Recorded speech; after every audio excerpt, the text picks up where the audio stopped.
வணக்கங்க. இன்னைக்கு நாவிற்கு இதமான, ஆரோக்கியமான அரைக்கீரை தொக்கு தான் செய்ய போறோம். இது சாதம் மற்றும் சப்பாத்திக்கு ஒரு அட்டகாசமான சைட் டிஷ்ஷா இருக்கும். வாங்க இத எப்படி சில சீக்ரெட் டிப்ஸுடன் செய்றதுன்னு வீடியோக்குள்ள போய் பார்க்கலாங்களா? Hi friends, welcome to my channel Sivin Suvai. Recipe செய்ய இன்னைக்கு அரைக்கட்டு அரைக்கீரை எடுத்துக்கொள்ளலாம்.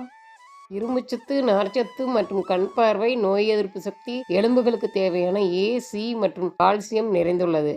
நீரில் உப்பு மஞ்சத்தூள் சேர்த்து கீரையை 3 முறை நல்லா கழுவி எடுத்துக்கிட்டு கீரை தண்ணீர் வடிந்த பிறகு இதை மாதிரி சின்ன சின்ன துண்டுகளாக நறுக்கி வச்சுக்கலாம். இப்போ இந்த தொக்கு செய்ய 200 கிராம் அளவு தோல் நீக்கிய சின்ன வெங்காயம் எடுத்துக்கலாம். கூடவே ஒரு மீடியம் சைஸ் பெரிய வெங்காயம், 10 பல் பூண்டு, ஒரு பெரிய நெல்லிக்காய் அளவு புளி எடுத்துக்கலாம். கூடவே 1 டேபிள் ஸ்பூன் மிளகாய்த்தூள், 2 டீஸ்பூன் கல்லுப்பு, அரை டீஸ்பூன் பெருங்காயத்தூள் எடுத்துக்கலாம். இதுதான் நம்ம வெங்காய பேஸ்ட் அரைக்க போகிறோம். அதுக்காக ஒரு மிக்சி ஜார் எடுத்துக்கலாம். மிக்சி ஜாரில் தோல் உரிச்ச 200 கிராம் சின்ன வெங்காயத்தை சேர்த்துக்கலாம். அதோட ஒரு பெரிய நெல்லிக்காய் அளவு புளி, அப்புறம் 10 பல் பூண்டு சேர்த்துக்கலாம். பூண்டு சேர்த்த பிறகு அரை டீஸ்பூன் பெருங்காயத்தூள், 1 டேபிள் ஸ்பூன் மிளகாய்த்தூள் சேர்த்துக்கலாம். காரத்துக்கு மிளகாய்த்தூள் மட்டும்தான் சேர்க்க போகிறோம். உங்களுக்கு எவ்வளோ காரம் தேவையோ அந்த அளவுக்கு கூட்டி குறைச்சி சேர்த்துக்குங்க. டீஸ்பூன் அளவுக்கு மட்டும் கல்லுப்பு சேர்த்துக்கலாம். தேவைப்பட்டால் பிறகு சேர்த்துக்கலாம். பொருட்களையும் சேர்த்த பிறகு மிக்சி ஜாரை மூடி வச்சு நல்லா நைஸாக அரைச்சி எடுத்துக்கலாம்.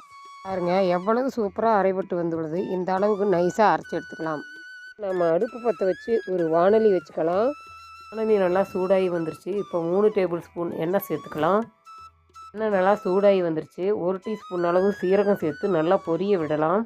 சீரகம் நல்லா பொரிஞ்சு வந்துருச்சு. 1.5 டீஸ்பூன் அளவுக்கு உளுத்தம்பருப்பு சேர்த்துக்கலாம். கூடவே 1.5 டீஸ்பூன் அளவுக்கு கடலைப்பருப்பு சேர்த்துக்கலாம். சேர்த்த கடலைப்பருப்பு உளுத்தம்பருப்பு நல்லா செவந்து வரட்டும். உளுத்தம்பருப்பு சேர்த்துட்டு கருகாமல் பார்த்துக்குங்க. கருகுனா கசப்பு தன்மை வந்துடும். உளுத்தம்பருப்பு நல்லா சிவந்து பொன்னிறமாக வந்துருச்சு. இப்போ கருவேப்பிலை சேர்த்துக்கலாம். கருவேப்பிலை நல்லா பொரிஞ்சு வந்த பிறகு அரை டீஸ்பூன் அளவுக்கு மஞ்சள் தூள் சேர்த்துக்கலாம். தூள் பச்சை வாசனை போனதும் அரைத்து வச்ச வெங்காய விழுது சேர்த்துக்கலாம். வெங்காய விழுது எண்ணெயில் சேர்த்த பிறகு 1 நிமிஷம் நல்லா வேகட்டும். பேஸ்ட் எண்ணெயிலே 1 நிமிஷம் நல்லா வெந்ததும் அடிப்பிடிக்கக்கூடாது. அதுக்காக கைவிடாமல் நல்லா கலந்து விட்டுக்கலாம். வெங்காய விழுது பச்சை வாசனை போகும் வரை நல்லா கைவிடாமல் கலந்து விட்டுக்கலாம்.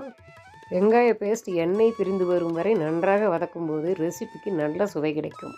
பேஸ்ட் அரைத்த அதே மிக்சி ஜாரில் 50 ml அளவு தண்ணி ஊற்றி நல்லா கலந்துக்கலாம். வெங்காய விழுது நன்கு வதங்கி வந்து விட்டது. இந்த நிலையில் நம்ம மிக்சி ஜார் கழுவிய தண்ணீரை ஊற்றி நல்லா கலந்து விட்டுக்கலாம். தொக்கு செய்வதற்கு ஆரம்பத்திலேயே அதிக அளவு தண்ணீர் சேர்க்கக்கூடாது. தேவைப்பட்டால் மீண்டும் பிறகு சேர்த்து கொள்ளலாம். இப்போ நமக்கு தண்ணீர் சற்று குறைவாக உள்ளது. அதனால் மீண்டும் 2 டேபிள் ஸ்பூன் மட்டும் தண்ணீர் சேர்த்துக்கொள்ளலாம். சேர்த்த பிறகு ஒரு முறை நல்லா கலந்து விட்டுக்கலாம்.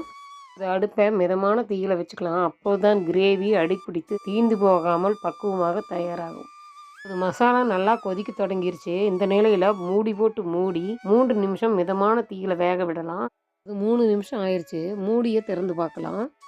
இப்போது மசாலா நன்கு வெந்து அதன் பச்சை வாசனை எல்லாம் முழுமையாக போய்விட்டது. திறந்த பிறகு மீண்டும் 3 நிமிடம் வரை நன்றாக கொதிக்க விடலாம். மசாலா நன்றாக கொதித்து கெட்டியான பக்குவத்துக்கு வந்து சேரும். மசாலா இப்போது சரியான பக்குவத்துக்கு வந்து விட்டது. இந்த நிலையில் நாம் நறுக்கி வச்சிருக்கிற அரைக்கீரையை சேர்த்துக்கலாம். சேர்த்த பிறகு அது மசாலாவோட நல்லா கலந்து வரும் வரை கலந்து விடலாம். சேர்த்த பிறகு அதை மூடி வைத்து வேக வைக்கக்கூடாது. அப்போதுதான் கீரையின் நிறம் மாறாமலும் சத்துக்கள் குறையாமலும் இருக்கும். சேர்த்துட்டு 5 நிமிஷம் மிதமான தீயிலே நல்லா வேக விடலாம். மூடி வைத்து வேக வைத்தால் அதில் உள்ள வாலட்டைல் ஆசிட்ஸ் ஆவியாக முடியாமல் மீண்டும் கீரையிலேயே தங்கிவிடும். இது கீரையின் குளோரோஃபில் தன்மையை சிதைத்து அதன் நிறத்தையும் மங்கச் செய்யும். கீரை தொக்கில் உள்ள தண்ணீரை எல்லாம் பற்றி அது சரியான தொக்கு பதத்துக்கு வர ஆரம்பிச்சிருச்சு. நன்கு சுருண்டு வரும் வரை மிதமான தீயில் கிளறி விடலாம். எந்த அளவுக்கு கெட்டியாக இருக்குதோ அந்த அளவுக்கு நீண்ட நாட்களுக்கு கெட்டு போகாமல் சுவையாக இருக்கும். கீரை தொக்கு நல்லா வெந்து எண்ணெய் பிரிஞ்சு மேலே வர ஆரம்பிச்சிருச்சு. ஒரு முறை நன்றாக கலந்து விட்டு இப்போ அடுப்பை அணைச்சிக்கலாம். தொக்கு நன்கு இப்படி எண்ணெய் பிரிஞ்சு மேலே வரும்போது தான் சரியான பக்குவத்துக்கு வந்திருக்குது. நிறைந்த இந்த அரைக்கீரை தொக்கு நாவிற்கு சுவையையும் உடலுக்கு தேவையான இரும்பு சத்தையும் நோய் எதிர்ப்பு சக்தியையும் அள்ளித்தரும். அவ்வளவுதாங்க. மணக்க மணக்க சுவையான ஆரோக்கியமான அரைக்கீரை தொக்கு இப்போ சூப்பராக ரெடியாகி வந்துருச்சு. இப்போ ஒரு பவுலில் எடுத்து பரிமாறி வச்சுட்டு சூடான சாதத்தில் நல்லெண்ணெய் விட்டு சாப்பிடும்போது சுவை அவ்வளோ அற்புதமாக இருக்குங்க. சாதத்துக்கு மட்டும் அல்லாமல் இட்லி, தோசை, சப்பாத்திக்கும் ஒரு சிறந்த காம்போவாக இருக்கும். சத்துக்கள் நிறைந்த சுவையான மற்றும் ஆரோக்கியமான இந்த அரைக்கீரை தொக்கை நீங்களும் ஒரு முறை செஞ்சு சாப்பிட்டீங்கன்னா இந்த ருசிக்காக திரும்ப திரும்ப செஞ்சு சாப்பிடுவீங்க. சுவையான அரைக்கீரை தொக்கை நீங்களும் செஞ்சு பார்த்துட்டு உங்கள் கருத்துக்களை கமெண்ட்டில் மறக்காமல் சொல்லுங்கள். இந்த வீடியோ பிடிச்சிருந்தால் லைக் பண்ணிவிட்டு உங்கள் ஃப்ரெண்ட்ஸுங்களுக்கு ஷேர் பண்ணுங்கள். மறக்காமல் சப்ஸ்கிரைப் செஞ்சுட்டு பெல் சிம்பளையும் கிளிக் பண்ண மறந்துடாதீங்க. என்னுடைய வீடியோ பார்த்த அனைவருக்கும் நன்றிங்க. மீண்டும் அடுத்த வீடியோவில் நல்ல ரெசிபியுடன் சந்திக்கலாங்களா?